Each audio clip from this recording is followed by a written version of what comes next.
Well, I mean, I think, this is probably one of the ways that the Senate parliamentarian is different from the House parliamentarian, and it goes to our calendar system. In the House, they have a set calendar. They'll have, major state emergency calendars, and then they'll have their, general state calendar. And they go down that order of business, bill by bill. And if you're in the gallery and you're watching, you can look at the list and see what bill they're on and what they're probably going to be on next.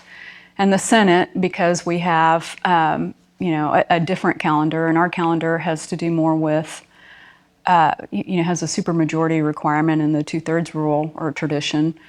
There isn't a calendar that shows you what bill we're going to be on next. It's largely a matter of whether the votes are there to suspend the rules on a particular bill, and whether that bill has actually become ripe in that all the proper amendments have been filed, and that it's ready to go, that the people that are involved in that bill are actually on the floor and ready to go. So a lot of what you see is you'll see me with a large stack of bills, going through the bills, and I have people that help me do this, but I'll be going through the bills, and an example is there might be a bill that's got 10 amendments, and maybe 2 of those amendments are in conflict.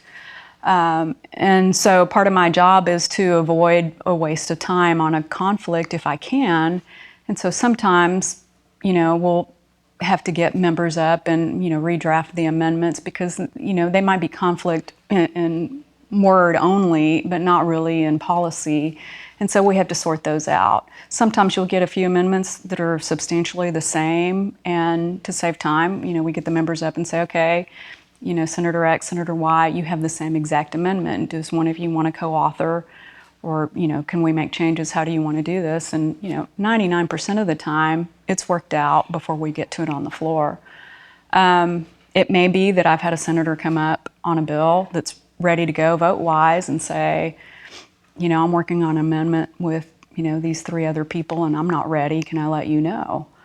So it's a lot of organizing.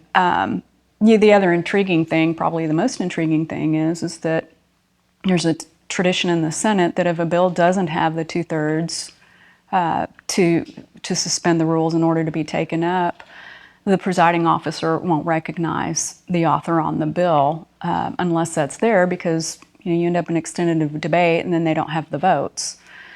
So lots of times there'll be a bill that's on the intent calendar that's ready to go, and maybe the opposition will come up to me and the lieutenant governor and say, I've got a block on this bill. And sometimes, believe it or not, there's, different information. The author will come up and say, I have 21, I'm ready to go. Why can't I go? And what ends up happening is sometimes we'll have to poll it ourselves. I'll poll it, or the lieutenant governor will poll it. And so sometimes you see me, on the phone, and I'm calling senators saying, I have you as a yes, or you a yes, or you a no, and we're verifying the vote counts to see. I might be working on a germanus question at any time. Might be reviewing amendments for content to make sure that they're properly drafted. It's like, I kind of lately have been thinking of myself as a little bit of a sous chef. I'm not the chef, I'm not in charge, but it's my job to make sure that all the ingredients are there so that when we cook the bill, it goes smoothly and it's done, as much as efficiently as possible, provided that all the due deliberation takes place.